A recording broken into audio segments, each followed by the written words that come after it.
Shalom. Je me pose souvent une question en disant, et si seulement Ève, dans le livre de Genèse 2, avait dit au serpent, je ne te parlerai pas, ou je ne te réponds pas, parce que je connais tes intentions, je ne te réponds pas, ou attends tout simplement Adam, quand on sera avec Adam, on pourra te répondre. Je ne vais pas refaire l'histoire, ce n'est pas dans mes pensées, parce qu'on sait que ces livres de Genèse, c'est des choses beaucoup plus profondes que ce qu'on lit, parce que c'est beaucoup vraiment plus profond. Mais je pose cette question par rapport à cette habitude que nous avons pris de combat spirituel. Maintenant on a cet malin plaisir à donner même rendez-vous au diable. On dit vendredi combat spirituel. On dit au diable, viens vendredi, on va te chasser. Mais si le diable sait qu'on va le chasser vendredi, il ne va pas venir.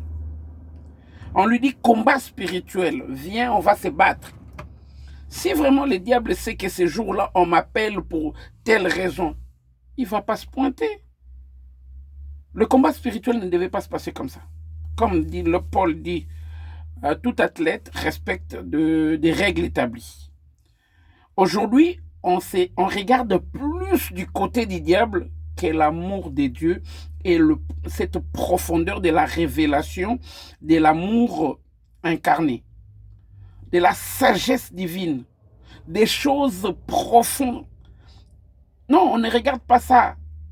Le grand mystère de la création, le promesse de l'enlèvement. Aujourd'hui, l'Église ne veut plus entendre ces choses-là, ça n'intéresse plus l'Église. C'est que l'Église veut aujourd'hui se battre avec le diable, et souvent aussi pour des raisons purement matérielles.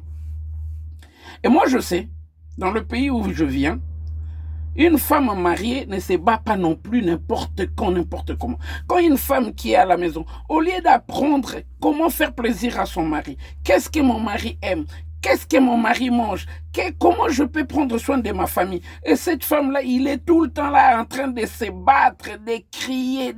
Mais tu ne feras pas une bonne épouse. C'est ce qui se passe encore aujourd'hui. On est dans le combat au lieu d'apprendre l'amour du maître.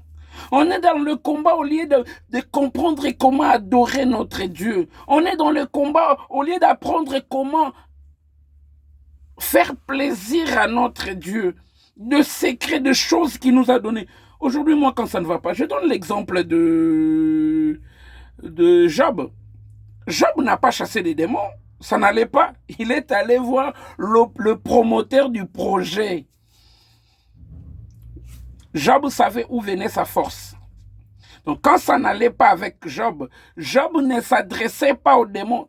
C'est ton problème, ça ne te regarde pas, ton problème ne me regarde pas. À un certain moment, il faut même qu'on puisse dire au diable, ne me parle pas. Moi, je ne parle pas au diable, comme on dit vraiment dans ma langue. En plus, si Ève n'avait pas encore compris à l'époque, nous on sait déjà qu'il est le père de mensonges. Du moment où on sait déjà qu'il est le père de mensonges, pourquoi je vais me prendre la tête à lui donner des rendez-vous, à aller dans des combats spirituels, Non, c'est l'hypocrisie qui nous caractérise. On a des choses qu'on ne veut pas abandonner. On ne veut pas donner entièrement notre vie à Christ. On ne veut pas qu'il se réalise cette grande parole. Ce n'est plus moi qui vis, c'est Jésus-Christ qui vit en moi. Si Jésus-Christ vit en moi, pourquoi je vais passer mon temps à chasser les diables? Puisqu'on dit que la lumière n'habite pas avec le ténèbre. Puisque lui, il m'a dit que le projet que j'ai formulé pour vous, c'est le projet de bonheur et non de malheur. Si ça ne va pas, si j'estime que ça ne va pas, je ne suis pas dans mes droits, je ne vis pas ce que je devais vivre, je vais aller voir celui qui m'a... Le diable m'a rien promis.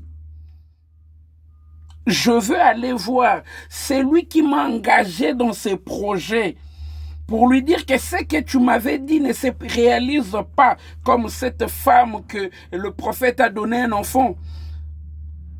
Cette femme n'est pas allée voir, il dit, je retourne chez celui qui a prié pour moi pour que je puisse avoir cet enfant. Cet enfant est mort, je retourne voir le prophète, je retourne voir son Dieu. Nous, aujourd'hui, quand ça ne va pas, on commence à chasser des démons, à arracher des liens. Mais moi, je ne comprends plus. Si le Seigneur t'a franchi, si le Fils t'a franchi, tu seras réellement libre. Du moment où tu es réellement libre, ma vie dépend de lui. Pourquoi on continue à aller chercher les diables? Tolobisaka yete, tozala kimia. Quand ça ne va pas, va voir le Seigneur. Ayons le plaisir de comprendre ce que l'Éternel attend de nous et ce que l'Éternel veut faire avec nous. Au lieu de prendre notre temps, j'explique toujours à ceux qui conduisent la voiture, prends le volant de ta voiture, commence à avancer. Là où tu poseras tes yeux, c'est là que tes mains iront instinctivement. À force d'aller vers les diables, à voir les diables, nous avons développé aujourd'hui une sorte de haine monumentale. Nous sommes des haineux. Des chrétiens, nous sommes des haineux. Nous n'aimons pas les diables. En se cachant, en détestant les diables, on déteste nos familles, on déteste nos frères, on déteste nos mères, on déteste nos enfants. On n'est que des boules de haine. Et après, on parle l'amour. Il a donné sa vie sur la croix. Non. Cherchons à comprendre ce que l'Éternel veut pour nous et cherchons à comprendre l'amour de Dieu pour nous. Que Dieu nous bénisse.